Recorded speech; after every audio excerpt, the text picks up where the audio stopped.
안녕하세요. 이번 시간에는 웨이트 할 때 알아두면 도움되는 중력 중심선에 대해 이야기 나눠보겠습니다. 중력 중심선이라는 건 우리가 손에 이제 물체를 들고 땅에 떨어뜨렸을 때 그대로 수직으로 떨어지는 방향을 이야기하는 거고요. 야구공을 가지고 멀리 이렇게 던지더라도 중력이 작용하기 때문에 포물선을 그리면서 아래쪽으로 떨어지는 모습을 대부분 보셨을 겁니다. 웨이트랑 이거랑 무슨 관계가 있냐면 무게가 위에서 떨어지거나 아래쪽에서 이제 드는 운동들 있죠. 예를 들어 스쿼트, 데드리프트, 벤치프레스, 숄더프레스 이런 류의 운동들은 중력 중심선을 벗어나게 되면 운동할 때 부상의 위험도가 올라가고 운동이 더 힘들어지게 됩니다. 왜 그럴까요? 위에서도 잠깐 이야기했듯이 우리는 물체를 위에서 이렇게 놓으면 수직으로 떨어지게 되어 있습니다. 여기서 수직으로 떨어지는 물체의 위치를 조금 옆으로 떨어지게 하려면 한 번에 에너지를 전달해야 합니다. 바람을 불든 손으로 옆으로 이렇게 쭉 살짝 밀어주든 웨이트 운동도 이와 마찬가지인데요. 내 신체에 맞는 최적의 수직 움직임을 찾아야 불필요한 에너지 소모를 줄일 수 있습니다. 또 하나 운동하다가 수직 움직임이 깨지는 순간에는 잘 만들어져 있던 몸의 정렬이 또다시 재정렬해야 되기 때문에 그 순간 부상의 위험도가 올라가게 되니 주의하셔야 합니다. 그럼 각 운동들의 중심선은 어디에 있느냐?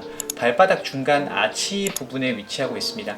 내가 들고 있는 바벨과 발바닥의 중간 부위와 수직 움직임이 일어나게 하여 무게를 들어야 가장 안전하고 효율적인 동작을 만들어낼 수 있습니다. 왜 아치 부분이 몸의 중심선일까요? 우리가 가만히 서 있을 때 발바닥 뒤꿈치에 무게중심을 두고 서 있게 되면 복부의 긴장이 풀리고 골반을 앞으로 이렇게 내미는 자세가 나오는데요. 이 상태로 힘을 쓰면 아무래도 몸의 바른 정렬이 아니기 때문에 고중량의 무게를 다룰수록 부상을 당할 수 있는 환경에 놓여지게 됩니다. 발바닥 뒤꿈치와 앞꿈치 5대5 비율로 사이좋게 무게 배분을 하여 서게 되면 자연스럽게 몸통에 긴장이 되고 몸의 바른 정렬이 나오게 되는데요.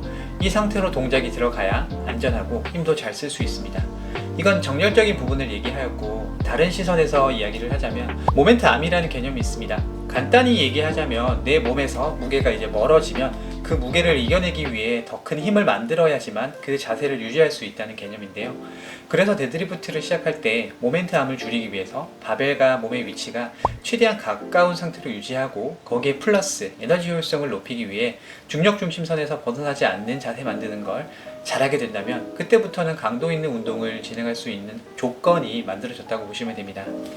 그럼 실제로 고중량을 잘 다루는 사람들은 어떻게 중심선을 맞추고 운동을 하는지 한번 보도록 하겠습니다. 306kg 엄청 대단한 무게로 지금 동작을 하고 있습니다.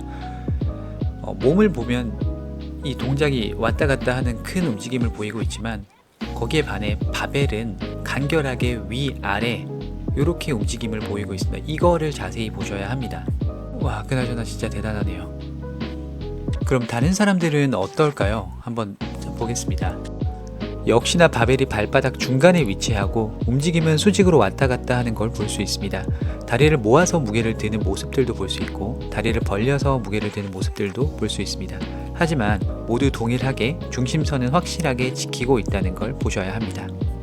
스쿼트라고 해서 원리가 변하지 않습니다. 동작은 다들 조금씩 다르지만 바벨의 움직임을 자세히 보면 앞, 뒤의 움직임은 거의 일어나지 않고 위아래로 움직임이 일어납니다. 하지만 내가 어떤 부위에 약점이 발생되면 그로 인해 아주 작은 찰나에 몸의 정렬이 살짝 깨지면서 흔들리는 모습들도 살짝씩 보이기도 합니다. 그 작은 틈으로 인해서 부상이 발생하는 경우가 많으니 원인을 파악하고 보강 운동을 진행하는 게 좋습니다. 깔끔한 자세 한번 보고 숄더 프레스로 넘어가겠습니다. 지금 100kg 가지고 숄더 프레스 하는 모습을 보고 계신데요. 수행 능력이 진짜 대단합니다. 동작을 보면 바벨의 움직임이 앞뒤로 움직이는 것 같지만 자세히 보면 바벨은 위아래로만 움직이고 몸은 거기에 맞춰 순간적으로 앞으로 밀어넣어 수직 움직임을 완성시키고 있습니다. 크리스 범스테드 유명하죠. 120kg 숄더 프레스 하는 거 보고 벤치프레스로 넘어가겠습니다. 와, 힘이 장사네요. 벤치프레스는 지금까지 봤던 동작들과 다르게 누워서 진행을 하죠. 그래서 발바닥 중간 부위 같이 모든 사람들에게 적용되는 기준이 벤치프레스에서는 적용되지 않습니다. 사람마다 기준이 다 달라지게 되는데 그럼에도 불구하고 고중량의 무게를 드는 사람들에게 발견되는 공통점을 말씀드리겠습니다. 아래쪽 긴 막대는 바벨을 잡고 있는 손이라 생각하시고 위에 동그란 물체는 바벨이라고 생각해 보겠습니다. 보기만 해도 굉장히 불안정한 상태이죠. 붙어 있지 않은 상태이니까요. 이때 조금이라도 막대의 방향이 기울어진다면 물체가 떨어지게 되어 있습니다. 이렇게 기울어지게 되면은. 그렇기 때문에 팔꿈치의 방향이 어떻게 향하더라도 이 중심선은 확실하게 지켜주셔야 합니다. 한 가지 더, 무게를 조금이라도 효율적으로 들기 위해서는 모멘트암을 줄여야 하는데요. 허리의 아치를 조금 더 높여 바벨과 내 가슴의 위치를 물리적으로 좁히는 방법도 사용할 수 있습니다. 자, 지금까지 데드리프트, 스쿼트, 숄더 프레스, 벤치 프레스 운동을 예를 들어 중심선에 대한 이야기를 해봤는데요.